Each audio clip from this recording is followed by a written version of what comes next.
சில பேரை இப்படி சொல்றது உண்டு, அடுத்தவங்களை அனுசரித்து நடந்துக்க தெரியல, அவன் என்ன சார் மனுஷன் அப்படிம்பாங்க. சக மனிதர்களோட எப்படி பழகிறது அப்படின்னு தெரியாததுனாலேயே பல பேர் இன்னைக்கு சங்கடப்பட்டுக்கிட்டு இருக்கிறாங்க. வசதி வாய்ப்பெல்லாம் சரியா இருக்கும், ஆனால் வாழ்க்கை சரியா இருக்காது.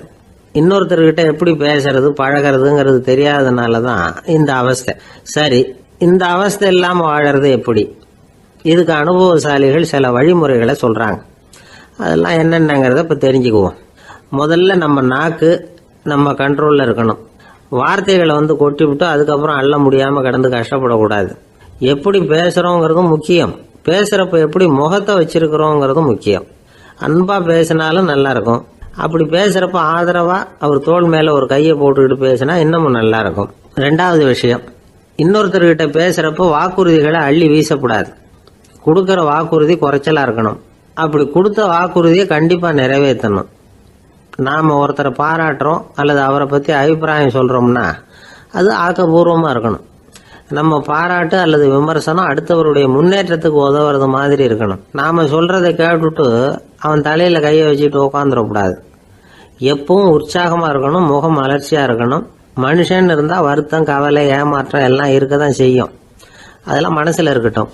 அந்த வருத்தமும் கவலையும் ஏமாற்றமும் சேர்ந்துக்கிட்டு நம்ம முகத்தில் இருக்கிற மலர்ச்சியை மூடி மறைக்கிறதுக்கு நாம் இடம் கொடுத்துடக்கூடாது. எந்த விஷயத்தை பற்றி யாருக்கிட்ட பேசினாலும் வெளிப்படையாக பேசணும், திறந்த மனசோட பேசணும். மூடி மறைச்சி முன்னு மூழ்கிக்கிட்டு இருக்கக்கூடாது. இன்னொருத்தர்கிட்ட பேசுகிறப்போ விவாதம் பண்ணுங்க, அது தப்பு இல்லை. ஆனால் வாதாடிக்கிட்டு இருக்கக்கூடாது. அதாவது என்ன சொல்கிறாங்கன்னா, டிஸ்கஸ் பண்ணலாம், ஆர்கியூ பண்ணக்கூடாதான். நம்மக்கிட்ட இருக்கிற நல்ல குணங்களை நாம் எடுத்து சொல்லிகிட்டு இருக்கக்கூடாது. அந்த நல்ல குணங்களே நம்மளை பற்றி எடுத்து சொல்லணும், அது மாதிரி நடந்துக்கணும். அதே மாதிரி அடுத்தவங்க கிட்ட உள்ள கெட்ட குணங்களை பற்றி அவசியம் இல்லாமல் நாம் பேச வேண்டியதில்லை. உங்களை பற்றி யாராவது தப்பாக பேசுகிறாங்களா, அப்படி அவங்க பேசுகிறதுல உண்மை இல்லையா அப்படின்னா அதை நீங்கள் பொருட்படுத்த வேண்டியதில்லை, விட்டுடலாம். அது தானாக போயிடும். ஒரு 4-5 பேரோட பேசிக்கிட்டு இருந்தீங்கன்னா எல்லாருக்கும் முக்கியத்துவம் கொடுங்க, யாரையும் அலட்சியப்படுத்தாதீங்க. தமாஷா பேசலாம், ஆனால் அவங்க தமாஷ் அடுத்தவங்களை கேலி பண்ணுறதா இருக்கக்கூடாது. நமக்கு கிடைக்க வேண்டியது கிடைக்கலையே அப்படிங்கிற தவிப்பு நம்மகிட்ட இருக்கக்கூடாது, அது தேவையில்லை. உங்கள் செயல்பாடுகள் தெளிவாக இருக்கட்டும், பாராட்டு தானாக அவங்கள தேடிட்டு வரும். இன்னொரு மனுஷனுடைய மனசில் கௌரவமான ஒரு இடத்த பிடிக்கணும்னா நாம் இந்த குணத்தையெல்லாம் நம்மகிட்ட வளர்த்துக்கணும். இதெல்லாம் அனுபவசாலிகள் சொல்லியிருக்கிற குறிப்புகள். இந்த குறிப்புகளை சரியாக புரிஞ்சுக்கணும், அது முக்கியம். தப்பாக புரிஞ்சுக்கிட்டா என்ன ஆகும் தெரியுமா? இதை கேளுங்க. ஒருத்தர் வந்தார், சார் அடுத்தவங்க தோள் மேலே கையை போட்டுக்கிட்டு அன்பாக பேசணும்னு சொன்னீங்க, அப்படிதான் பேசினேன். அவர் முதுக கூட தட்டி கொடுத்தேன், என் வேலை போயிட்டுது சார், வீட்டுக்கு அனுப்பிச்சிட்டாங்க அப்படின்னார்.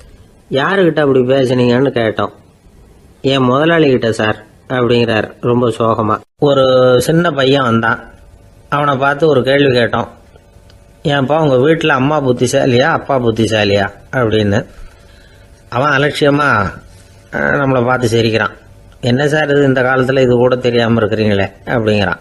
ஒரு சின்ன பையன் நம்மளை பார்த்து இப்படி கேட்டு விட்டானே அப்படின்னு நினைக்கிறப்போ நமக்கு ஒரு மாதிரி ஆகிடும். அதுக்கப்புறம்தான் இந்த தாத்தா பாட்டிலாம் சொல்கிற ஒரு கதை ஞாபகத்துக்கு வந்தது. அது என்ன கதை தெரியுமா? ஒரு ஊரில் ஒரு அம்மாவும் பிள்ளையும் இருந்தாங்களாம்.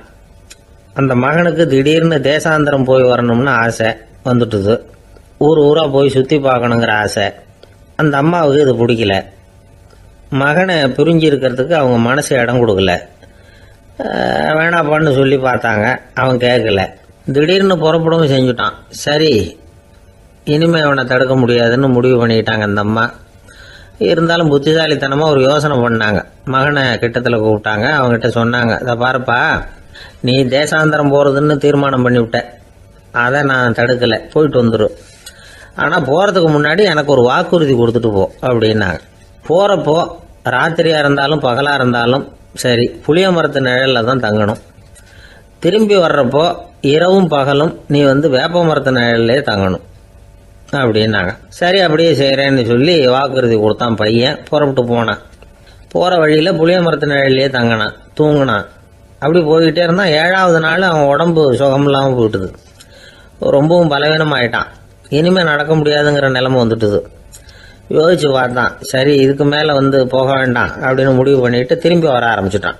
திரும்பி வர்றப்போ வழியில் வேப்ப மரத்து நிழலையே தங்கி தங்கி வந்தான். நாளுக்கு நாள் உடம்பு சரியாக வந்துட்டுது. 7வது நாள் வீட்டுக்கு வந்து சேர்றான். உடம்பு பழையபடியே கலகலப்பாயிட்டுது. பூரண சுகம். தேசாந்திரம் போன பையன் திரும்பி வந்துட்டானே அப்படின்னு அந்த அம்மா ஆச்சரியப்படலை. ஏன்னா அவங்களுக்கு தெரியும் இப்படி ஆகும்னு. பையன் சீக்கிரமாக திரும்பி வரணுங்கிறதுக்காக தான் அவங்க அந்த யோசனையை சொன்னாங்க. என்ன விஷயங்கிறதையும் அவங்களே சொன்னாங்க. மகனே, புளிய மரத்து நிழல் உடம்புக்கு உஷ்ணத்தை கொடுக்கும், சீக்கம் உண்டாக்கும். அதனால் நீ தொடர்ந்து புளிய மரத்து நிழலில் தங்கினாவே நோய்க்கு ஆளாயிட்ட. அதனால் நல்ல பயணத்தை முடிச்சுக்கிட்டு திரும்பி வரணுங்கிற முடிவுக்கு வந்துட்ட. திரும்பி வர்றப்போ நீ தங்கினது வேப்ப மரத்து நிழல். அது உடம்புக்கு குளிர்ச்சியை தரக்கூடியது, நோயை தீர்க்கக்கூடியது. அதனால் சுகமாக வீட்டுக்கு சேர்ந்துட்ட. உன்னோட தேசாந்திர பயணத்தை தடுக்கிறதுக்காக தான் இப்படி பண்ணினேன் அப்படின்னாங்களாம் அந்த அம்மா. பார்த்தீங்களா அம்மாவோட புத்திசாலித்தனத்தை? அப்பாவாக இருந்தால் இப்படியா பண்ணுவார்? ஒரு அப்பா பையன்கிட்ட 10 ரூபா கொடுத்து இதை எடுத்துக்கிட்டு அடுத்த ஊருக்கு போய் அங்கே இருக்கிற மாமா கிட்ட இதை கொடுத்துட்டு வாடா, வழியில் எங்கேயாவது மரத்தடியில் படுத்து தூங்கி விடாதே அப்படின்னு எச்சரிக்கை பண்ணி அனுப்புனாராம். பையனுக்கு எச்சரிக்கையாக வாழறது எப்படிங்கிறத கற்றுக் கொடுக்கறதுக்காக இப்படி பண்ணார். அவன் பணத்தை வாங்கிட்டு போனான். அப்பா சொன்னதை மறந்துட்டு ஒரு மரத்தடியில் படுத்து தூங்கிட்டான். அவனுக்கு தெரியாமல் அவன் பின்னாடியே போன அப்பா அவன் கையில் இருந்த அந்த 10 ரூபாயை நைஸாக எடுத்துகிட்டு வந்துட்டார். அவன் பையில் தானே வச்சுருந்தான், அது தெரியாமல் எடுத்துகிட்டு வந்துட்டார். அவன் தூங்கிக்கிட்டு இருக்கான். எடுத்துகிட்டு ஒரு மறுபடியும் வீட்டுக்கு வந்துட்டார்.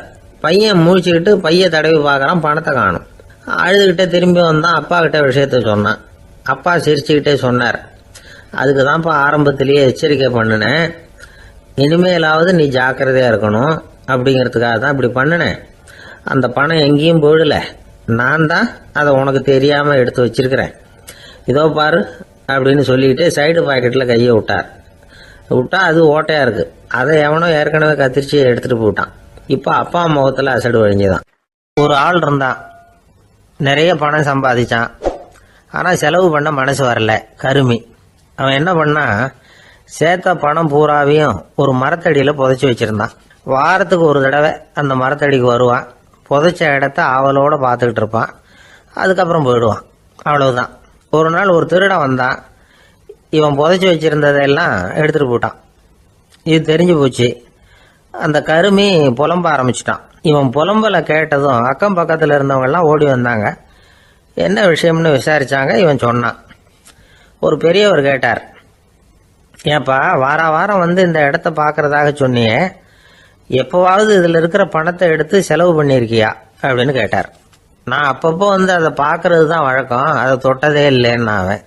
சரி, அப்படின்னா இப்போவும் நீ அதே மாதிரி வாரம் ஒரு தடவை இந்த இடத்த பார்த்துட்டு போகலாமே அப்படின்னாராம் அந்த பெரியவர். அதுவும் சரிதானே, எவ்வளவு காலமானாலும் அவன் அந்த பணத்தை எடுத்து செலவு பண்ண போகிறதில்ல. அப்படி இருக்கிறப்ப உள்ளே பணம் இருந்தாலும் ஒன்று தான், இல்லாமல் போனாலும் ஒன்று தான். இதிலிருந்து என்ன புரியுதுன்னா, ஒருத்தர்கிட்ட இருக்கிற பணத்தை கொண்டு அவர் பணக்காரரா ஏழையா அப்படின்னு முடிவு செய்கிறது சரியில்லை. அந்த செல்வத்தை அனுபவிக்கிற திறன், பயன்படுத்துகிற திறன், அதை வச்சு தான் அவர் ஏழையா பணக்காரரா அப்படிங்கிறத நிர்ணயம் பண்ணணும். அதுதான் சரி. செலவு பண்ண தெரியாதவன் சேகரம் பண்ணிகிட்டே இருக்கிறதுனால என்ன பிரயோஜனம்? தலைமுடியே இல்லாதவன் தாராளமாக சீப்புகளை வாங்கி சேகரம் பண்ணுறது மாதிரி தானே இது. சில சமயம் செலவு பண்ண நாம் தயாராக இருந்தால் கூட அந்த செல்வம் நமக்கு பயன்படுறதில்ல. அரேபியாவில் ஒரு நகை வியாபாரி விலை உயர்ந்த முத்துக்களை எல்லாம் அவர் வச்சு வியாபாரம் பண்ணிகிட்டு இருந்தார். அவர் ஒரு சமயம் ஒரு பாலைவனம் வழியாக போயிட்டு இருக்கிறார் ஒட்டகத்தில். அப்போ திடீர்னு கடுமையான புயல் வீச ஆரம்பிச்சுட்டுது. திசை தவறி இவர் எங்கேயோ வந்துட்டார். கூட வந்தவங்களையும் காணல, எங்கே போனாங்களோ தெரியல. இவர் ரொம்ப பயந்து போய் அங்கேயும் எங்கேயுமா அலைஞ்சு தெரிகிறார். வழியே தெரியல. பசி கடுமையாயிட்டுது. ஒட்டகத்து முதுகில் ஒரு மூட்டை இருந்தது. அதை பிரித்து பார்த்தார். உள்ளே ஏதாவது இருக்கான்னு தேடி பார்க்குறார். அது வரைக்கும் கண்ணில் தட்டுப்படாத அபூர்வமான ஒரு பை கண்ணில் பட்டுது.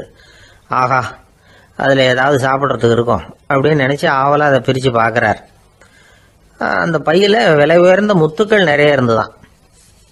அப்போ தான் அவர் நினச்சாராம், விலை உயர்ந்த முத்துக்கள் கூட சாப்பிட்றதுக்கு உணவாக முடியாது அப்படிங்கிறத புரிஞ்சுக்கிட்டாராம். எந்த நேரத்தில் எது நமக்கு தேவையோ அது நமக்கு தாராளமாக கிடைக்கணும். அப்படி அது கிடைக்கிறதுக்கு நம்மக்கிட்ட இருக்கிற செல்வம் பயன்படணும். அது நமக்கும் பயன்படலாம், நம்ம மூலமா அடுத்தவங்களுக்கும் பயன்படலாம். அதுதான் செல்வத்தின் பயன். ஒரு மரத்தடியில் ஒருத்தன் உட்காந்து அழுதுகிட்டு இருந்தான். அந்த பக்கமா வந்த இன்னொருத்தன் ஏப்பா அழுதுகிட்டு இருக்கிறேன்னு கேட்டான். இந்த இடத்துல தான் பூமிக்கு அடியில் பணம் இருக்குது, புதைச்ச இடம் தெரியல, அதான் அழறேன் அப்படின்னா. நல்லா ஞாபகப்படுத்தி பாரு, எந்த இடத்துல புதைச்ச அப்படின்னு கேட்டான் இவன். அது எப்படி எனக்கு தெரியும், புதைச்சி வச்சிருக்கிறவன் நான் இல்லையே, எங்கள் எழுத்து வீட்டுக்காரன் அப்படின்னானா இவன். ஒரு பல்கலைக்கழகம், அங்கே ஒரு இலக்கிய பேராசிரியர், அவர் பாடம் நடத்திக்கிட்டு இருந்தார். ராபர்ட் ப்ரௌனிங் எழுதிய கவிதைகளை பற்றி சொல்லிகிட்டு இருக்கிறார். மாணவர்களும் ரொம்ப அக்கறையாக அதை கேட்டுக்கிட்டு இருக்கிறாங்க. ஒரு குறிப்பிட்ட கவிதையை பற்றி சொல்லும் பொழுது அந்த பேராசிரியருக்கே ஒரு சந்தேகம். அதாவது அந்த கவிதையின் சரியான அர்த்தம் என்னங்கிறதுல சந்தேகம். பேராசிரியர் யோசனை பண்ணார். அந்த கவிதையை முழுசாக புரிஞ்சிக்க முடியல. அதனால் மாணவர்களை பார்த்து சொன்னார், மாணவர்களே, ஒரு நாள் பொறுத்துங்க, இந்த கவிதையை எழுதின கவிஞர் எங்கள் வீட்டுக்கு பக்கத்தில் தான் இருக்கிறார். இன்னைக்கு சாயந்தரம் நான் அவரை நேரிலேயே போய் பார்க்குறேன். பார்த்து இதுக்கு என்னங்க அர்த்தம்னு கேட்டுட்டு வந்துடுறேன். அதுக்கப்புறம் உங்ககிட்ட சொல்கிறேன் அப்படின்னாரா. அன்னைக்கு சாயந்தரமே அந்த பேராசிரியர் கவிஞரை தேடிக்கிட்டு போயிட்டார். கவிஞர் அவங்க வீட்டில் அவர் பாட்டு உட்காந்துருந்தாரா. இவர் போய் அவர் முன்னாடி உட்காந்தார். அப்புறம் கேட்டார், ஐயா, அந்த கவிதையின் முழு பொருள் என்னன்னு தெரிஞ்சுட்டு போகிறதுக்காக வந்திருக்கிறேன் அப்படின்னாராம். எந்த கவிதை அப்படின்னாராம் அவர். இவர் அந்த கவிதையை சொல்லியிருக்கார். கவிஞர் கொஞ்சம் யோசனை பண்ணிவிட்டு அப்புறம் சொன்னாராம், பேராசிரியரே, நீங்கள் கொஞ்சம் தாமதமாக வந்துட்டீங்கன்னாராம். இவருக்கு ஒன்றும் புரியல. நீங்கள் என்ன சொல்கிறீங்க, நான் தாமதமாக வந்துட்டேன்னா? நீங்கள் தான் உயிரோடு இருக்கிறீங்களே, அப்படி இருக்கும்பொழுது நான் தாமதமாக வந்துட்டேன்னா அது எப்படி அப்படின்னு இவர் குழம்பி இருக்கிறார். இப்போ கவிஞர் சொன்னாராம், ஐயா, நான் உயிரோடு இருக்கிறேன்னா இல்லையாங்கிறது முக்கியம் இல்லை. நான் அந்த கவிதை வரிகளை எழுதினப்போ 2 பேருக்கு அதோட அர்த்தம் தெரிஞ்சிருந்தது. இப்போ ஒரே ஒருத்தருக்கு தான் அதோட அர்த்தம் தெரியும் அப்படின்னாராம். பேராசிரியர் யோசனை பண்ணியிருக்கார்.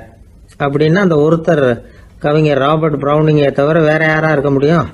இவர் தான் அப்படிங்கிறத அவர் மனசில் நினச்சிக்கிட்டார். அதனால சொன்னார், ஐயா, நான் தாமதமாக வரல, அந்த கவிதையின் பொருள் என்ன அது சொல்லுங்கன்னார். பேராசிரியரே, நான் சொல்றது உங்களுக்கு புரியலன்னு நினைக்கிறேன். நான் இந்த வரிகளை எழுதினப்போ 2 பேருக்கு அதோட அர்த்தம் தெரிஞ்சிருந்தது. அந்த 2 பேர் யாருன்னா, ஒருத்தர் ராபர்ட் ப்ரௌனிங், அதாவது நான், இன்னொருத்தர் கடவுள். இப்போ அது கடவுளுக்கு மட்டும்தான் தெரியும். நானே இதை பற்றி பல தடவை யோசனை பண்ணி பார்த்தேன். இது ரொம்ப அழகானது, ஆனாலும் ரொம்ப வழுக்கலானது. அதை பிடிச்சிட்டோம்னு நினச்சிக்கிட்டு இருக்கும் பொழுதே காற்று மாதிரி அது உங்ககிட்ட இருந்து ஓடி போயிடுது. எனக்கு ரொம்பவும் வருத்தமாக தான் இருக்குது. நிச்சயமாக நான் தான் இந்த வரிகளை எழுதியிருக்கிறேன். அதில் அர்த்தம் இருக்குங்கிறது எனக்கு தெரியும், அதை நான் உணர்றேன். ஆனால் நீங்கள் என்னை மன்னிக்கணும், எனக்கே கூட அதை என்னால் விளக்க முடியல. அப்படி இருக்கும் பொழுது உங்களுக்கு எப்படி அதை நான் விளக்க முடியும் அப்படின்னாரா அந்த கவிஞர். அனுபவிக்கப்படக்கூடிய எல்லாமே விளக்கப்படக்கூடிய ஒன்றல்ல, விளக்கப்படும் எல்லாமே அனுபவிக்கப்படக்கூடிய ஒன்றல்ல அப்படிங்கிறது ஞானிகளுடைய கருத்து. அதுக்காக தான் அந்த சம்பவம். வாழ்க்கையில் நீங்கள் தொடர்ந்து ஆய்வு செய்து கொண்டே இருக்கக்கூடிய விளக்கங்களை ஒருபோதும் அடைய முடியாத பரிமாணங்கள் இருக்கிறதுனால தான் அது அலுப்பு தட்டாமல் இருக்குது. உங்களால் நிறைய அனுபவிக்க முடியும், இருந்தாலும் நீங்கள் அனுபவித்து அறிந்த விஷயங்கள் கூட வார்த்தைகளால் விளக்கப்பட முடிவதில்லை அப்படிங்கிறது பெரியோர் சிந்தனை. இதெல்லாம் ஒரு பக்கம் இருக்கட்டும். நமக்கு தெரிஞ்ச பேராசிரியர் ஒருத்தர் 1 மணி நேரம் ரொம்ப விவரமாக வகுப்பு எடுத்தார். கடைசியாக சொன்னார், மாணவர்களே, ரொம்பவும் எளிமையாக விளக்கமாக எல்லா விவரமும் சொல்லியிருக்கிறேன். அதனால் இதில் உங்களுக்கு சந்தேகம் வர்றதுக்கு வாய்ப்பே இல்லை. இருந்தாலும் கேட்க வேண்டிய கடமை கேட்குறேன். இது வரைக்கும் நடத்தினதில் யாருக்காவது ஏதாவது சந்தேகம் உண்டா அப்படின்னு கேட்டாராம். எனக்கு ஒரே ஒரு சந்தேகம் தான் சார் அப்படின்னு எழுந்திரிச்சு நிற்கிறான் ஒருத்தன். என்னன்னு கேட்டாராம். இது வரைக்கும் நீங்கள் என்ன பாடம் சார் நடத்துனீங்க அப்படின்னானா அவன். பந்திக்கு முந்தர ஆசாமிகள் நம்மளில் பல பேர் உண்டு. அப்படி முந்தறதுக்கு கூட முயற்சி பண்ணுறவங்க நிறைய பேர் இருக்கிறாங்க. இதில் என்ன ஒரு விஷயம்னா, பந்திக்கு முந்தறது கூட தப்பு இல்லை. ஆனால் அப்படி ஒரு விருந்தில் ஆளாக போய் உட்காந்து சாப்பிட்டா கூட வெளியில் வர்றப்ப என்ன பெரிய விருந்து வச்சுட்டான், சாம்பாரில் உப்பு இல்லை, ரசத்தில் காரம் இல்லை அப்படின்னு குறை சொல்லிகிட்டே வர்றது இருக்கு பாருங்க. அது சரியில்லை, நாகரிகமும் இல்லை. கல்யாண பத்திரிகையில் என்ன போட்டிருக்குது, என் பொண்ணுக்கும் இன்னார் பையனுக்கும் கல்யாணம், எல்லாரும் குடும்பத்தோடு வந்திருந்து மணமக்கள் ஆசீர்வதிக்கணும், இப்படி தானே போட்டிருக்கோம். குடும்பத்தோடு விருந்து சாப்பிட்டு சாப்பாடு எப்படி இருக்குன்னு அபிப்பிராயம் சொல்லிவிட்டு போங்க அப்படின்னா போட்டிருக்கு கல்யாண பத்திரிகையில். ஒருத்தர் வீட்டு விசேஷத்துக்கு போயிருக்கோம்னா எவ்வளவோ அசௌகரியங்கள் நமக்கு ஏற்படலாம். ஏராளமான கூட்டம் வந்திருக்கும். எல்லாரையும் அவங்க தனித்தனியாக கவனிச்சுக்கிட்டு இருக்க முடியாது. நாம தான் அனுசரித்து நடந்துக்கணும். நாமளா போய் வாழ்த்த வேண்டியவங்களை வாழ்த்தி விட்டு சேரணும். அதை விட்டுட்டு பத்திரிக்கை கொடுத்தானேன்னு போனேன், கவனிப்பே சரியில்லை அப்படின்னு புலம்பிக்கிட்டு இருக்கக்கூடாது. ஒரு விருந்துக்கு போனால் அங்கே எப்படி நடந்துக்கணும் அப்படிங்கிறத பற்றி கூட அனுபவசாலிகள் சில விவரங்கள்லாம் சொல்லியிருக்கிறாங்க. இந்த காலத்தில் கல்யாணம், பிறந்த நாள், அது இதுன்னு நிறைய விருந்துகள் நடக்குது. அதெல்லாம் எதுக்காக? மனித உறவுகளை வளர்த்துக்கிறதுக்காக தான், வேற எதுக்கு? ஒரு விருந்துக்கு போனால் அமைதியாக பொறுமையாக போய் உக்காரணும். அடித்து பிடிச்சிக்கிட்டு இடத்த பிடிக்க போகிறேன் அப்படின்னு நிற்கக்கூடாது. முதல் பந்தி நடந்துக்கிட்டு இருந்தால் அது முடிஞ்சு இலை எடுத்து சுத்தம் பண்ணதுக்கு அப்புறம் போய் உட்கார்றது தான் நாகரீகம். இலை எடுக்கிறதுக்கு முன்னாடியே அங்கே போய் உட்காந்தா நல்லா இருக்காது.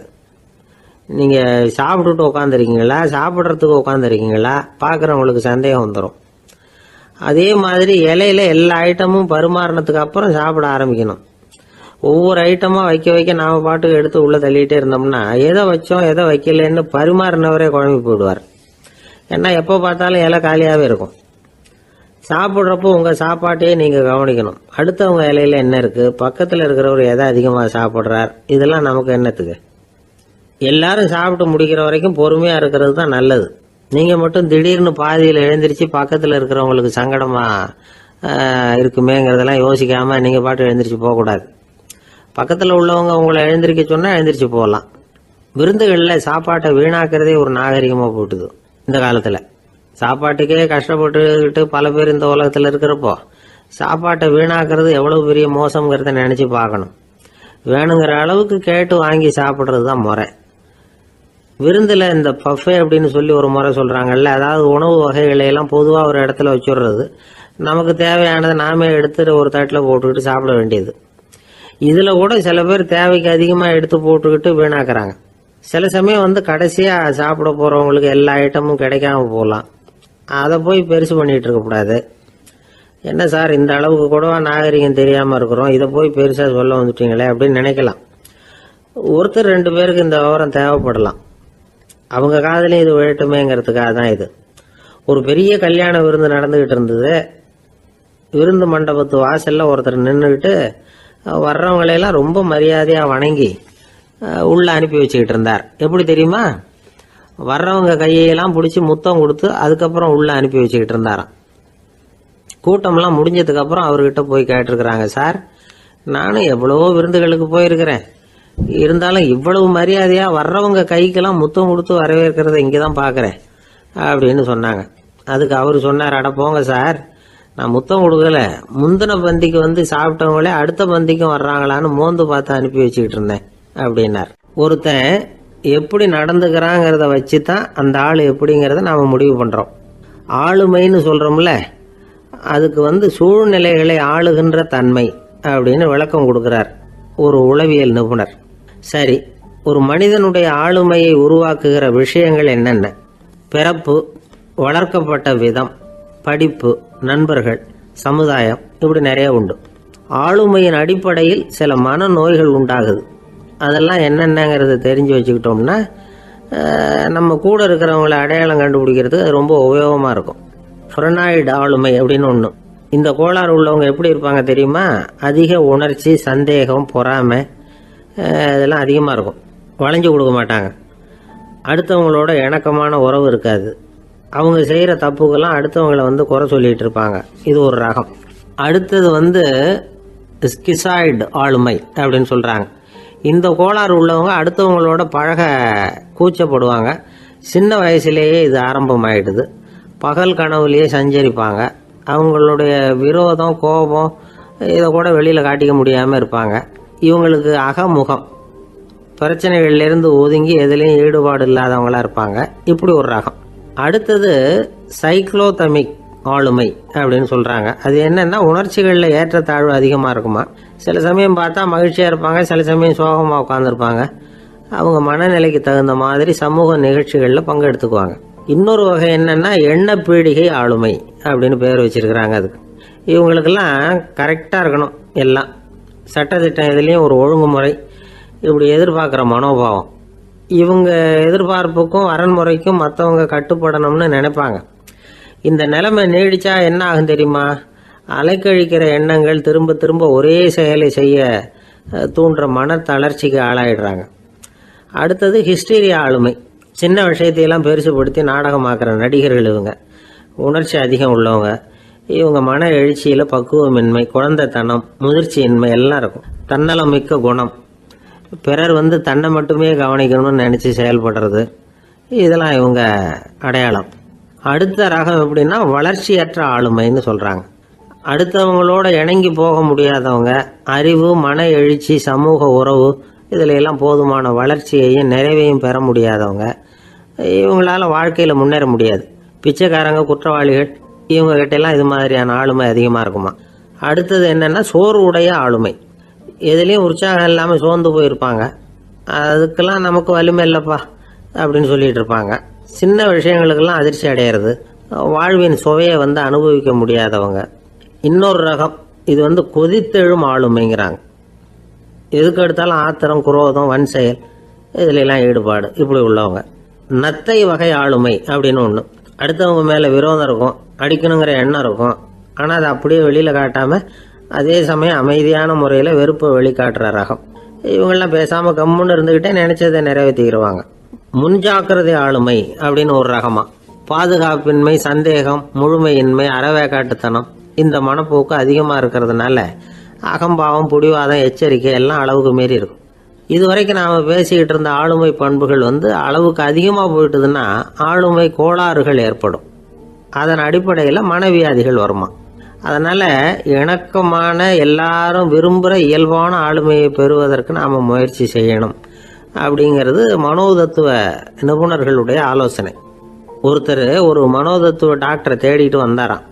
டாக்டர், எனக்கு மனசில் ஏதோ வியாதி, ஆளுமை கோளாறு, அதாவது எனக்கு சீக்கிரமாக செத்து போனால் தேவையில்லைன்னு தோணுது அப்படின்னாராம்.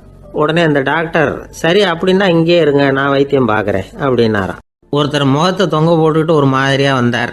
என்ன விஷயம்னு விசாரித்தேன். என்னுடைய நண்பன் ஒருத்தங்கிட்ட கருத்து வேறுபாடு, இனிமேல் நமக்குள்ளே எந்த சம்மந்தமும் வேணாம்னு நட்பை முறிச்சிட்டு வந்துட்டேன்னா. நண்பர்கள்னு இருந்தால் கருத்து வேறுபாடு வரத்தான் செய்யும்னு. கருத்து வேறுபாடு வராமல் இருக்கிறதுக்கு ஏதாவது வழி உண்டா அப்படின்னு கேட்டாங்க. அதை பற்றி நிபுணர்கள் சில யோசனைகளை சொல்லியிருக்கிறாங்கன்னு.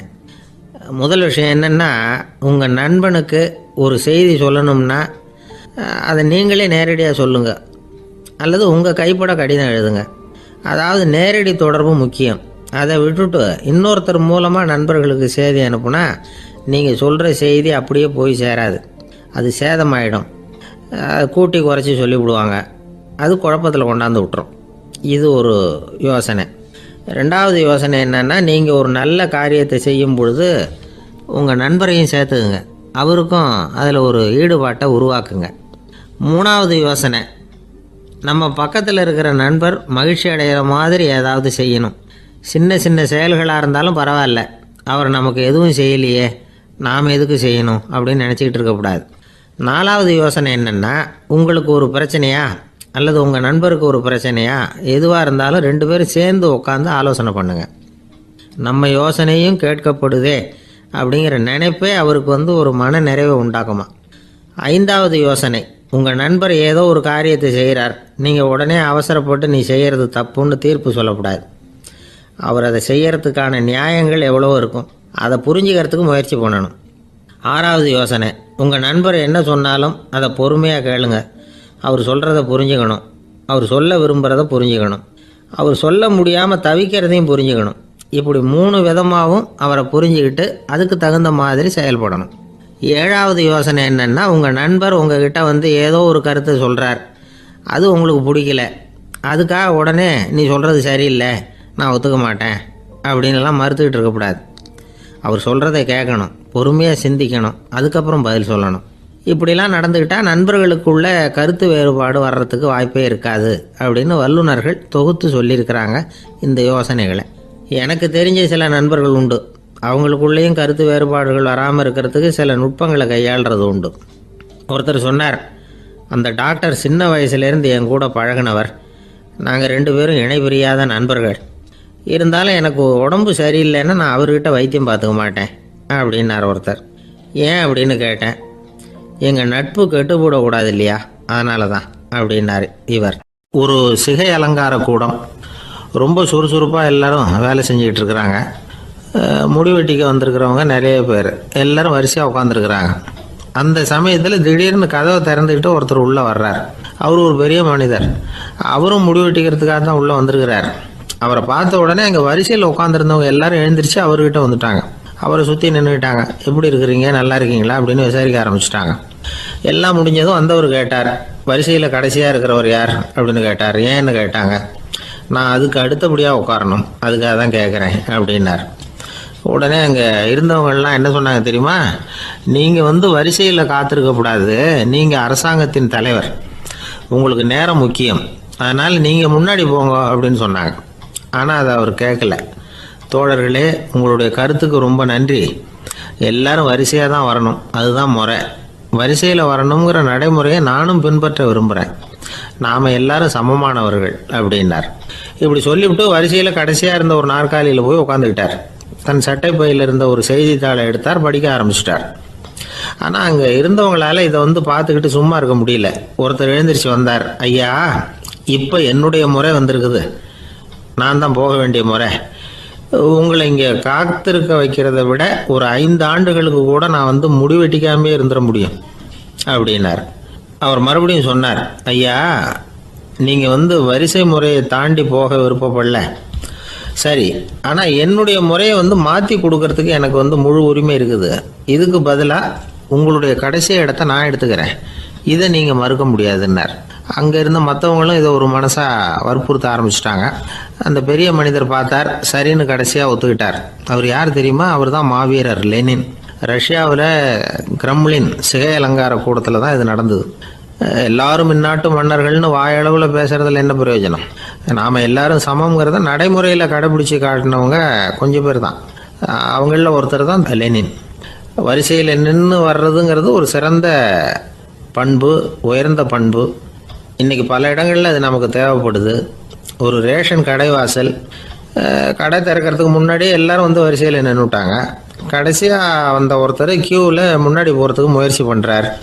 ஏற்கனவே நின்றுட்டு இருக்கிறவங்க அவரை முன்னாடி போகிறதுக்கு விட மாட்டேங்கிறாங்க. கடைசியாக போய் நில்லையா அப்படின்னு எல்லாரும் கத்துறாங்க. அதை அவர் காதில் வாங்கலை. முண்டி அடிச்சுக்கிட்டு முன்னாடி போகிறதுக்கே முயற்சி பண்ணிகிட்டு இருக்கிறார். எல்லாரும் சேர்ந்து அவரை வலுக்கட்டாயமாக இழுத்து கொண்டாந்து பின்னாடி கொண்டு போய் நிறுத்திவிட்டாங்க. நிறுத்திவிட்டு சொன்னாங்க, இதை பாருப்பா, நாங்கள் இருக்கிற வரைக்கும் நீங்கள் முன்னாடி போய் எதையும் வாங்க முடியாது, தெரிஞ்சுக்கோ அப்படின்னாங்க. இப்போ அந்த ஆள் சொன்னாராம், நான் இங்கே பின்னாடி நிற்கிற வரைக்கும் நீங்களும் எதுவும் வாங்க முடியாது அப்படின்னாராம். ஏன்னு கேட்டிருக்கிறாங்க. நான் தான் அந்த கடையை திறக்க வேண்டிய ஆள் அப்படின்னா. ஒருத்தர் ஒரு தவறு செஞ்சு விடுறாருன்னு வச்சுங்க, உடனே நீ செஞ்சது தவறு அப்படின்னு சொல்கிறது ஒரு வகை. அதுக்கு பதிலாக எது சரின்னு அவர் புரிந்து கொள்ள உதவி செய்கிறது இன்னொரு வகை.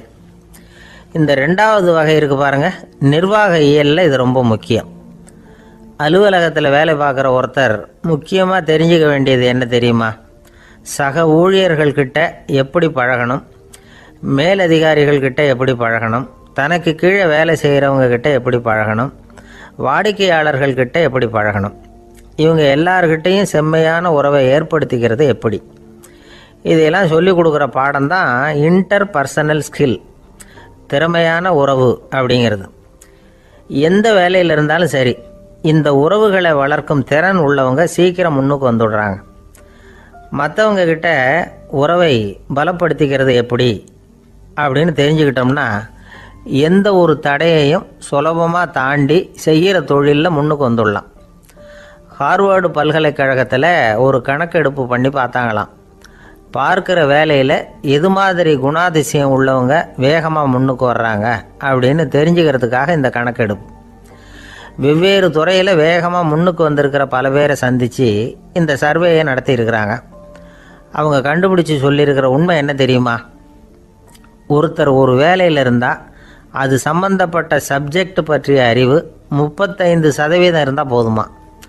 ஆனால் உறவுகளை வளர்க்கக்கூடிய திறன், இன்டர் பர்சனல் ஸ்கில்லு 65% வேணும். இப்படி உள்ளவங்க சீக்கிரம் முன்னுக்கு வந்துவிடுறாங்களாம்.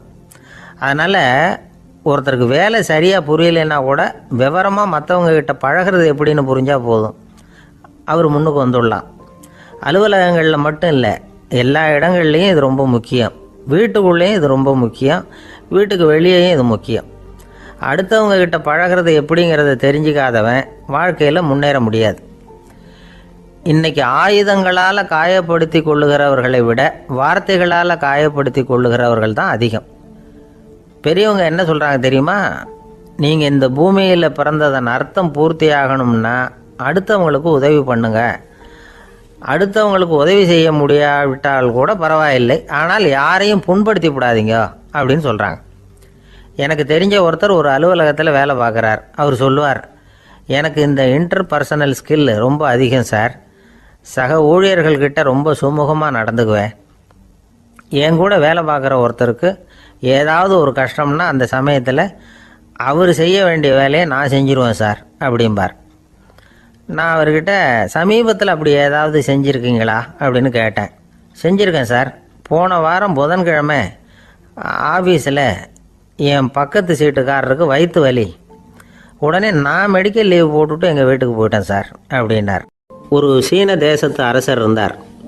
அவருக்கு வயசாயிட்டுது. அவருக்கு அடுத்தபடியாக அவருடைய புள்ள பட்டத்துக்கு வரணும், ஆட்சி பொறுப்பை ஏற்றுக்கணும். ஒரு நல்ல தலைவனுக்கு இருக்க வேண்டிய பண்புகள்லாம் தன்னுடைய மகனுக்கு இருக்கணும்னு விரும்பினார் அந்த அரசர். அதனால் இளவரசனை பக்கத்தில் இருந்த ஒரு குரு கிட்ட அனுப்புனார். இளவரசன் அவர்கிட்ட போய் சேர்ந்தான். அந்த குரு என்ன பண்ணார் தெரியுமா? இவனை பார்த்து சொன்னார், இதை பாருப்பா, நீ என்ன பண்ணுற, இப்போவே பக்கத்தில் இருக்கிற காட்டுக்கு போ, நடுக்காட்டில் போய் ஒரு இடத்துல உட்காந்துக்கோ. அங்கே என்னென்ன சத்தம்லாம் உன் காதில் விழுதுன்னு கவனித்து கேளு. உன் காதில் விழுந்த ஓசைகள் என்னென்னங்கிறத என்கிட்ட வந்து சொல்லு, அதுதான் எனக்கு தெரியணும், உனக்கு வேலையும் அதுதான் அப்படின்னு சொல்லி அனுப்பி வச்சுட்டார். இளவரசன் காட்டுக்கு போனான். குரு சொன்னபடியே ஒரு இடத்துல உட்காந்து கவனித்து கேட்டான். அதுக்கப்புறம் குருக்கிட்ட திரும்பி வந்தான். என்னென்ன சத்தம்லாம் கேட்ட அப்படின்னு கேட்டார் குரு. குருவே, காட்டில் நான் பறவைகள் சத்தம்லாம் கேட்டேன், மிருகங்களின் ஓசையையும் கேட்டேன், இதை தவிர இடி மின்னல் மழை இதுகளோட சத்தத்தையும் கேட்டேன் அப்படின்னா. குரு யோசனை பண்ணார், நீ இன்னமும் சரியாக கேட்கல, அதனால் மறுபடியும் காட்டுக்கு போ, கொஞ்ச நாள் தங்கியிருந்து கேட்டுட்டு வா அப்படின்னார். இளவரசனுக்கு ஒன்றும் புரியல. இருந்தாலும் குருவின் கட்டளையாச்சே, மறுக்க முடியுமா? உடனே அவன் மறுபடியும் காட்டுக்கு போனான். ஒரு இடத்துல உட்காந்தான். கொஞ்ச நேரம் உன்னிப்பாக கவனித்து கேட்டான். சில நாள் கழித்து குருக்கிட்ட திரும்பி வந்தான். குருவே, இந்த தடவை சில துல்லியமான சத்தங்களை எல்லாம் கேட்டேன். தேனீ பறக்கிற சத்தம், நீரோடையின் மெல்லிய ஓசை, இதெல்லாம் கேட்டேன்னா. குரு சிரித்தார். நீ மறுபடியும் காட்டுக்கு போ, இன்னும் சில நாள் அங்கே இரு, முழுமையாக கவனமாக கேட்டுக்கிட்டு வா அப்படின்னு சொல்லி அனுப்பி வச்சுட்டார். இளவரசனுக்கு குழப்பம் அதிகமாகிட்டுது. ஒன்றுமே புரியல. மறுபடியும் காட்டுக்கு போனான். மௌனமாக ஒரு இடத்துல உட்காந்துட்டான். அப்படியே தியானத்தில் ஆழ்ந்துட்டான். சில நாளில் அவனுக்கு இதுவரை கேட்காத ஓசைகள்லாம் கேட்க ஆரம்பிச்சிட்டுது. இதைத்தான் நான் கேட்கணும்னு என்னுடைய குரு எதிர்பார்த்துருக்கிறாருங்கிறத புரிஞ்சுக்கிட்டான். உடனே குருக்கிட்ட ஓடனான். குருவே, இந்த தடவை காதுகளுக்கு கேட்க முடியாத சில ஓசைகளை கூட என்னால் உணர முடிஞ்சுது. பூ மலருகிற ஓசை, சூரியனால் பூமி சூடாகிறப்போ எழுகிற ஓசை, காலை பனித்துளி இந்த புல்லுலாம் குடிக்கிற ஓசை, இது எல்லாம் என்னால் நல்லா கேட்க முடிஞ்சுது அப்படின்னா. குருவுக்கு இப்போ தான் திருப்தி ஏற்பட்டு தான். இளவரசனை பார்த்து சொன்னார், இதை பாருப்பா, இப்போ தான் நாட்டை ஆளுகிற தகுதி உனக்கு வந்திருக்குது அப்படின்னு சொல்லி அதுக்கு விளக்கமும் கொடுத்தாராம். எந்த அரசன் தன்னுடைய மக்களின் இதயம் பேசுகிற மௌன மொழியை, மௌன வார்த்தைகளை கேட்குறானோ அவன்தான் ஆள தகுதி உள்ளவன். எந்த அரசன் தன்னுடைய மக்களின் உணர்ச்சிகளை உண்மையாக உணர்றானோ அவன்தான் முதன்மையான அரசன். போலி வார்த்தைகளை மட்டும் கேட்டுட்டு பல மௌன ராகங்களை காதில் வாங்கிக்காதவன் அரசனே இல்லை.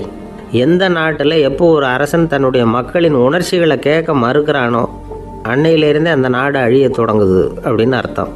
இதுதான் அந்த குரு இளவரசனுக்கு போதிச்சது. வாயால் பேசுகிறத மட்டும் கேட்டு ஏமாறக்கூடாது, உணர்ச்சிகளையும் கேட்குறதுல தான் மனப்பக்குவம் உண்டாகும். மக்கள் உணர்ச்சிகளை புரிந்து கொள்ளாத அரசர்கள் நீடிச்சிருக்க முடியாது. அது மாதிரி நாடுகளில் அடிக்கடி குழப்பம் தான் உண்டாகும். அப்படி இருந்தால் அடிக்கடி ஆட்சி மாறிக்கிட்டு இருக்கும். அப்படிப்பட்ட ஒரு தேசம், அங்கே ஒரு சிறைச்சாலையில் 3 கைதிகள் பேசிக்கிட்டு இருந்தாங்க. ஒருத்தன் சொன்னான், நான் இந்த நாட்டு ராஜாவை எதிர்த்து பேசிக்கிட்டு இருந்தேன், அதனால் என்னை பிடிச்சி கொண்டாந்து இங்கே போட்டுவிட்டாங்க அப்படின்னா ஒருத்தன். இன்னொருத்தன் சொன்னான், நான் இந்த நாட்டு ராஜாவை ஆதரித்து பேசிக்கிட்டு இருந்தேன், அதனால் என்னை பிடிச்சி கொண்டாந்து இங்கே தள்ளிவிட்டாங்க அப்படின்னா. அது சரி, நீ என்ன தப்பு பண்ண அப்படின்னு சொல்லி 3வது ஆளை பார்த்து இவங்க கேட்டாங்க. அதுக்கு அந்த ஆள் சொல்கிறான், நான் தான் இந்த நாட்டு ராஜா அப்படின்னானா. ஒரு நண்பர், அவர்கிட்ட பேசிக்கிட்டு இருந்தேன். மனித உறவுகள் பற்றி அவர் சொல்லிகிட்டு இருந்தார். அமெரிக்காவில் தந்தை மகன் உறவு எப்படி இருக்குது அப்படிங்கிறத விளக்கிறதுக்கு அவர் ஒரு கதையை சொன்னார். ஒரு அப்பா பகல் பூராவும் அலுவலகத்தில் வேலை, ஓடி ஆடி உழைச்சிக்கிட்டு களைச்சி போய் ராத்திரி 10 மணிக்கு மேலே வீடு திரும்பினான். வீட்டு வாசலில் அவரோட மகன் காத்துக்கிட்டு இருக்கிறான். இன்னமும் தூங்கலை. அப்பா வாசல்லையே தடுத்து நிறுத்தி, அப்பா உனக்கு சம்பளம் எவ்வளவு அப்படின்னு கேட்குறான். ஏற்கனவே ஆஃபீஸ் பிரச்சனைகளால் அலுத்து போய் திரும்புகிற அப்பாவுக்கு கோவம் வந்துடுது. என்னடா இப்படிலாம் கேளுன்னு உங்கள் அம்மா உனக்கு சொல்லி கொடுத்தாளா அப்படின்னு சொல்லிவிட்டு உள்ளே போய் சட்டையை கட்டி மாட்டி விட்டு குளிச்சு விட்டு மறுபடியும் வெளியில் வந்து உடையை மாற்றுகிற சமயம் அப்போ மறுபடியும் மகன் உள்ளே வந்து நிற்கிறான் அவர் முன்னாடியே. அப்பா உனக்கு எவ்வளவு சம்பளங்கிறான் மறுபடியும். அப்பாவுக்கு எரிச்சல் அதிகமாகிட்டுது. மணிக்கு $20 போதுமா அப்படின்னார். அப்படின்னா எனக்கு ஒரு $10 தர முடியுமான்னா மகன். இதுக்கு தான் என் சம்பளம் எவ்வளவுன்னு கேட்டியா? 2ஆம் வகுப்பு படிக்கிற உனக்கு எதுக்குடா $10 அப்படின்னு கத்திவிட்டு தொலைக்காட்சி பெட்டியின் முன்னாடி போய் உட்காந்துக்கிட்டு ஏதோ நிகழ்ச்சியை பார்க்க ஆரம்பிச்சிட்டார். கொஞ்ச நேரம் கழித்து மறுபடியும் மகன் வந்து நிற்கிறான். அப்பா ப்ளீஸ் எனக்கு ஒரு $10 கொடுக்க முடியுமா? மகனுடைய கண்களில் கண்ணீர். என்னடா அவன் கண்ணீரை காட்டி காரியம் சாதிக்கலாம்னு பார்க்குறியா? ஒரு காசு கூட கொடுக்க மாட்டான் போ அப்படின்னு விரட்டி விட்டான். மகன் கண்ணீரை தொடச்சிக்கிட்டே கண்ணை தொடச்சிக்கிட்டு பேசாமல் போய் படுத்துக்கிட்டானா. கொஞ்ச நேரம் ஆச்சு. அப்பாவோட கோபம் கொஞ்சம் கொஞ்சமாக குறைஞ்சிது. பிள்ளைகிட்ட கோபமாக கத்துனது தப்பு தாங்கிறது புரிஞ்சுது அவனுக்கு. எழுந்திரிச்சு போனான், படுக்கை இறக்கி போனான். மகனை பார்த்தான். அவன் தலையணையை கட்டி பிடிச்சிக்கிட்டு அழுதுகிட்டு இருக்கிறான். அவனை மெல்ல நெருங்கி அவங்ககிட்ட எதமாக பேசுகிறதுக்கு ஆரம்பித்தானான். எதுக்குடா உனக்கு $10 பள்ளிக்கூடத்தில் கேட்டாங்களா அப்படின்னு கேட்டானா. மகன் சொல்லியிருக்கான், இல்லை டாடி, உனக்கு 1 மணி நேரம் சம்பளம் $20ன்னு சொன்னேன். நீ ஏற்கனவே எனக்கு கொடுத்த பாக்கெட் மணி $10 என்கிட்ட இருக்குது. இப்போ நீ இன்னொரு $10 கொடுத்தீங்கன்னா அதையும் சேர்த்து $20 ஆகிடும். அந்த $20 நான் உனக்கு கொடுத்துருவேன். அப்படி கொடுத்தா நீ என் கூட 1 மணி நேரம் செலவழிப்ப இல்லையா? அதுக்காக தான் $10 கேட்டேன் அப்படின்னு சொன்னானோ. அந்த அப்பா கண்ணு கலங்கி போச்சான்.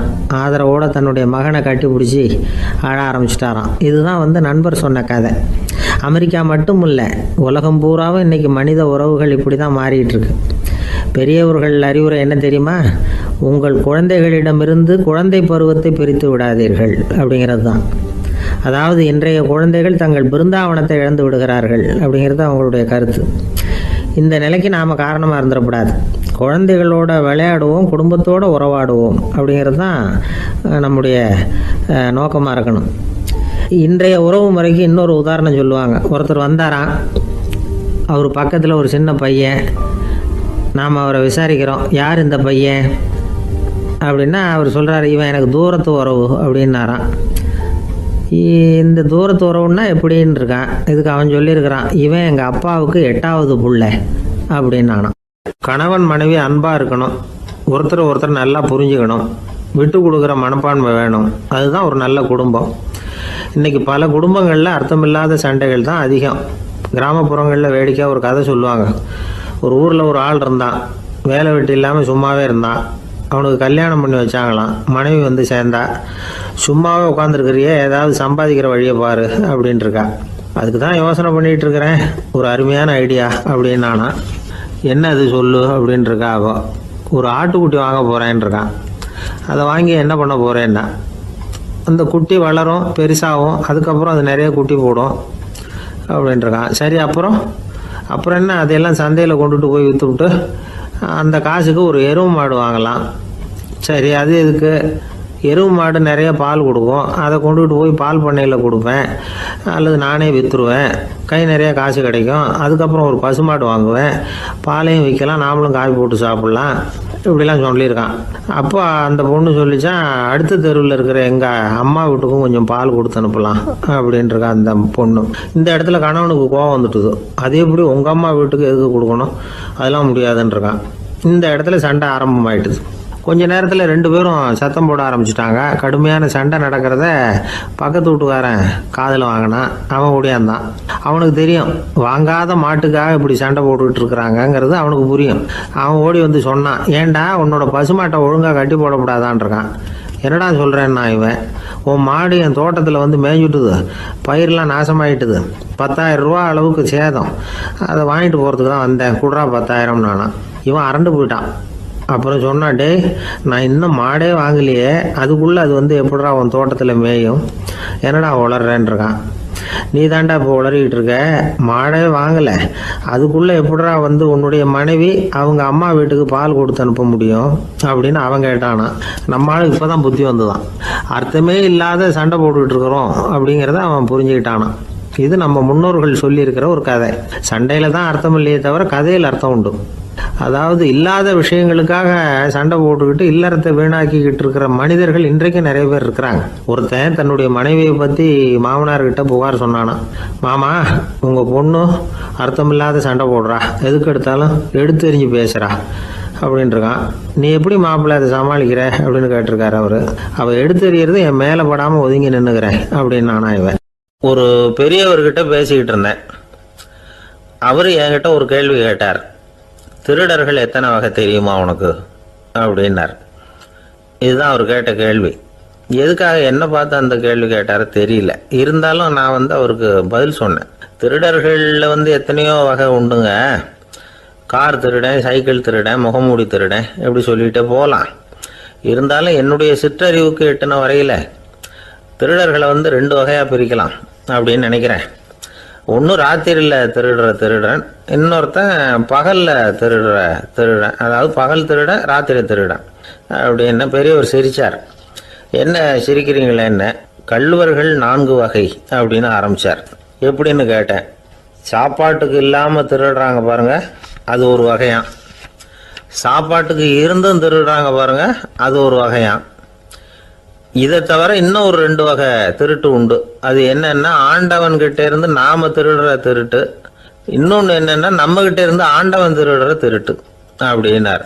எனக்கு ஒன்றும் புரியல. என்ன சார் இது, ஆண்டவனையே திருடன்னு சொல்றீங்களே அப்படின்னு ஆச்சரியமா. ஆமாங்க, ஆண்டவனை கல்வன்னு சொல்றது இல்லையா. காஞ்சிபுரத்துக்கு பக்கத்தில் திருக்கார்வனம் அப்படின்னு ஒரு ஊர் இருக்கு. அங்கே உள்ள பெருமாளுக்கு கல்வர்னு தான் பேர். அது மட்டும் இல்லை, திருமங்கை ஆழ்வார் தம்முடைய திரு நெடுந்தாண்டகத்தில் கார்வனத்துள்ளாய் கல்வா அப்படின்னு தான் அழைக்கிறார் அப்படின்னு நிறைய உதாரணம்லாம் சொல்ல ஆரம்பித்தார். அதுக்கப்புறம் அவர்கிட்ட பேசி நான் புரிஞ்சுக்கிட்ட விவரங்களை தான் நான் இப்போ உங்ககிட்ட சொல்ல போகிறது. அதாவது அவர் சொன்ன முதல் வகை திருடர்கள் சாப்பாட்டுக்கு இல்லாமல் திருடுறவங்க. இவங்களை திருத்தி போடலாம். சாப்பாட்டுக்கு இருந்தும் பணம் சேர்க்கணுங்கிற ஆசையால் பொய் கணக்கெல்லாம் எழுதுறாங்க பாருங்க, அவங்க தான் 2வது வகை. 3வது வகை திருட்டு தான் மிகப்பெரிய திருட்டு. இறைவனுக்கு சொந்தமானதை நம்முடையதுன்னு நினைக்கிற திருட்டு. எது இறைவனுக்கு சொந்தமானது அப்படின்னா ஆத்மா. பகவானுக்கு சொந்தமான ஆத்மாவை நம்முடையதுன்னு நினைக்கிறது தான் அந்த மாபெரும் திருட்டு. இதுக்கு பேர் தான் ஆத்மாபகாரமா. சரி, இதுக்கு பரிகாரம் என்ன? எல்லாம் இறைவனுடையது, நமக்கு ஒன்றும் இல்லை அப்படின்னு நினைக்கிறது தான் இதுக்கு பரிகாரம்.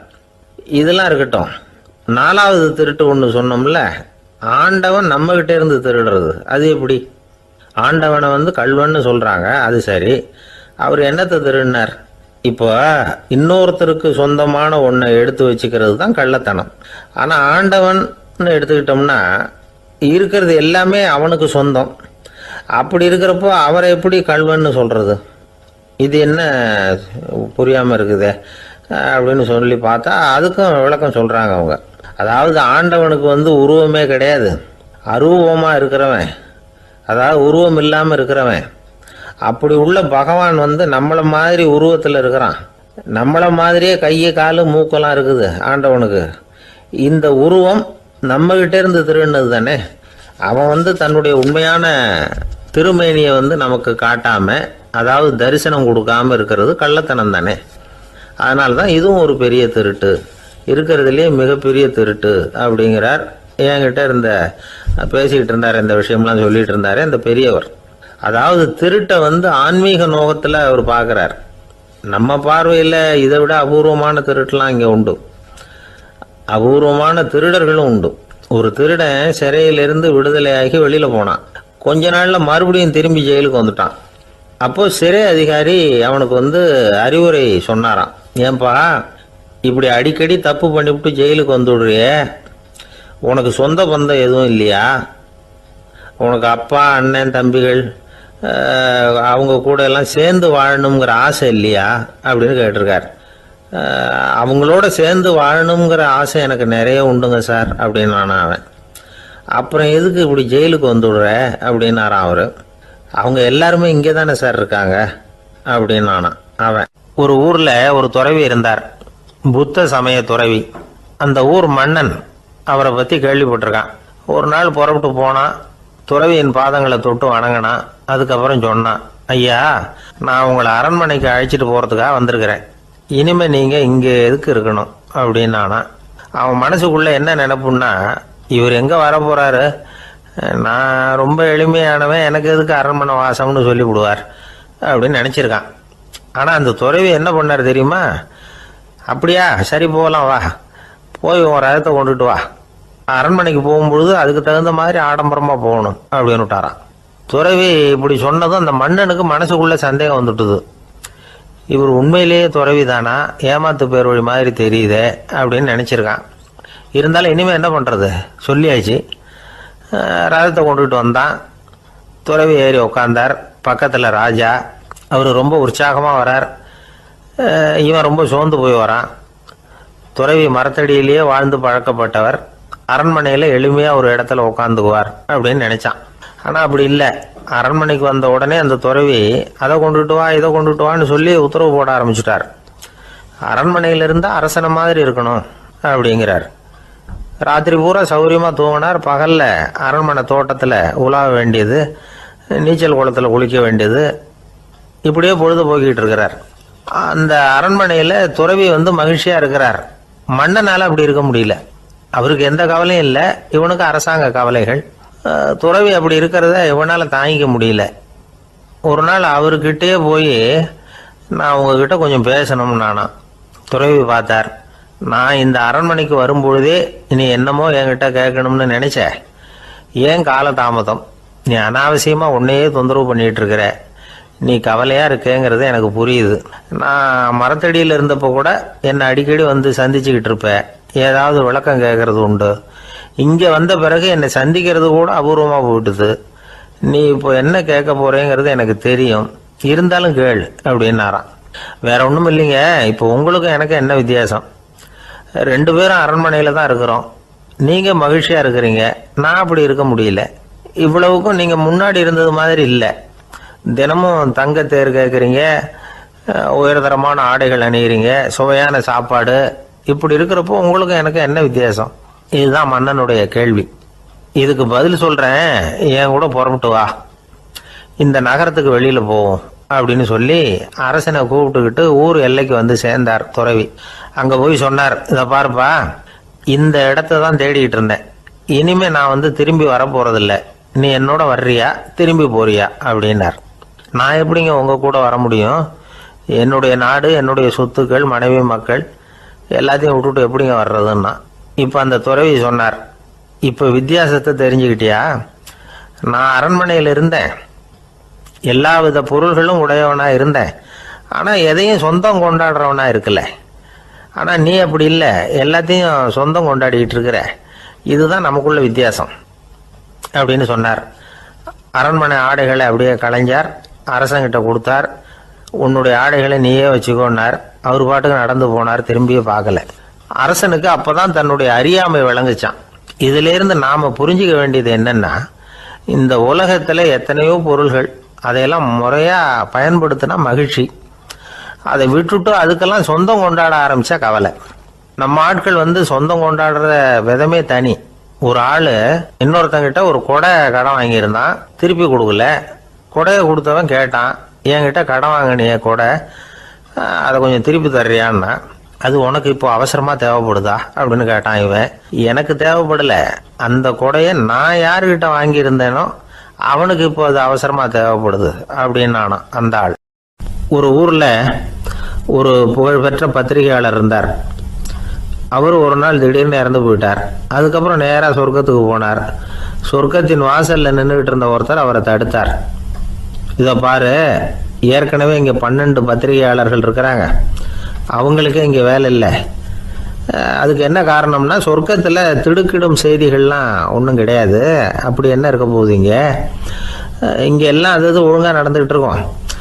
எல்லாம் ஒழுங்காக நடந்தால் பத்திரிகைகளுக்கு சுவாரஸ்யமான கொலை கொள்ளை தீ வைப்பு இது மாதிரி எதுவும் இங்கே இல்லை. ஏற்கனவே இங்கே இருக்கிறவங்க எல்லாரும் மரத்தடியில் உட்காந்துக்கிட்டு தியானம் பண்ணிகிட்டு இருக்கிறாங்க. அந்த ஒரே செய்தி தான் தினமும் இங்கே வந்துக்கிட்டு இருக்குது. அதை படிக்கிறதுக்கே இங்கே ஆள் கிடையாது. அதனால் நான் என்ன சொல்கிறேன்னா, நீ பேசாமல் நரகத்துக்கே போயிடு. அங்கே எவ்வளவோ நிகழ்ச்சிகள் நடந்துக்கிட்டு இருக்கு. அங்கே தான் அதிகமான பத்திரிகையாளர்கள் தேவைப்படுறாங்க. அங்கே உனக்கு நிறைய வேலை இருக்கும். அதை செய்கிறதில்ல நீயும் மகிழ்ச்சியாக இருக்கலாம் அப்படின்னு சொன்னாராம். அங்கே அந்த சொர்க்கத்தின் வாசலில் நின்றுக்கிட்டு இருந்தவர்.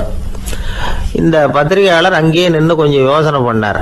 இவருக்கு சொர்க்கத்திலே இருக்கணும்னு தான் ஆசை. அதனால் மெதுவாக அவர்கிட்ட பேசினாராம். ஐயா, என்னை ஒரு 24 மணி நேரம் இங்கே உள்ளே இருக்கிறதுக்கு அனுமதி கொடுங்க.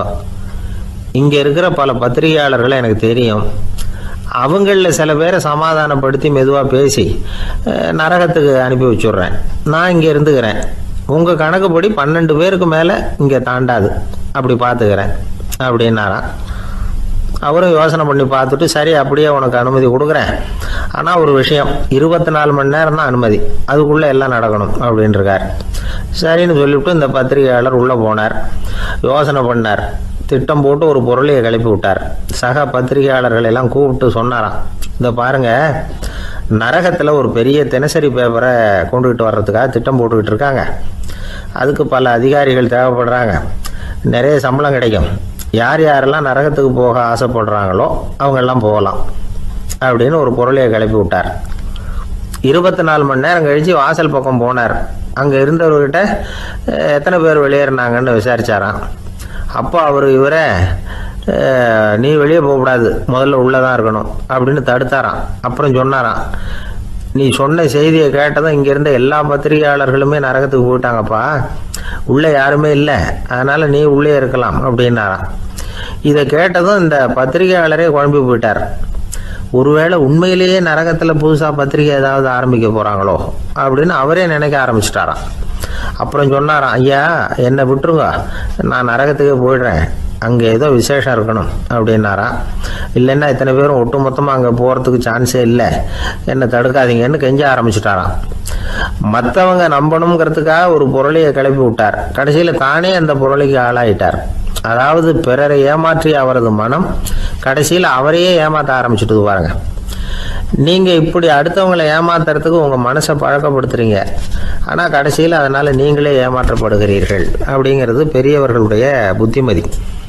அதனால் உங்கள் மனசுக்கிட்ட ரொம்ப எச்சரிக்கையாக இருங்கோ அப்படிங்கிறாங்க. நம்ம ஆளுங்க அங்கே போய் என்ன சொல்லுவாங்கன்னா, இந்த பாரு அங்கே போகாத இங்கே போகாதன்னு பயமுறுத்துறது உண்டு. சில பேர் அங்கே பேய் இருக்குது, பிசாசு இருக்குது அப்படின்னு பொருளையை கிளப்பி விடுறது உண்டு. இருட்டு நேரம் காட்டு வழியாக ஒருத்தன் போய்கிட்டு இருக்கிறான். அங்கே பேய் பிசாசு நடமாட்டம் இருக்கிறதாக வதந்தி. இவன் பயந்துக்கிட்டே வேகமாக போகிறான். காடு முடிஞ்சு மெயின் ரோட்டுக்கு வந்து சேர்ந்தான். அப்பாடா, ஒரு பஸ்ஸு நின்றுக்கிட்டு இருக்கு தனியாக. இருட்டில் லேசாக தெரிஞ்சுது. ஓடி போய் ஏறி உள்ளே உட்காந்துக்கிட்டான். பயந்துக்கிட்டே போனவன் அப்புறம் தான் தெரியுது உள்ளே யாருமே இல்லை, டிரைவரும் இல்லை, கண்டக்டரும் இல்லை, வேற யாரும் இல்லை. இவனுக்கு பேய் பயம் அதிகமாக போட்டுது. ஏன்னா நடு ராத்திரி. இந்த நேரம் பார்த்து அந்த பஸ்ஸு தானே நகர ஆரம்பிச்சுதான். இவனுக்கு இன்னும் பயம் அதிகமாக போட்டுது. ஏன்னா டிரைவர் சீட்டு காலியாக இருக்குது, பஸ்ஸு நகருது. இவன் உடம்பு பூரா நடுங்க ஆரம்பிச்சுட்டுது. வீல்னு கத்தலாமான்னு பார்த்தான். அந்த நேரம் பார்த்து அவன் தோளில் ஒரு கை விழுந்துதான். திடுக்கிட்டு திரும்பி பார்த்துருக்குறான். அங்கே டிரைவர் நிற்கிறார். அவர் சொன்னாராம், ஏன்பா ஏற்கனவே பஸ்ஸு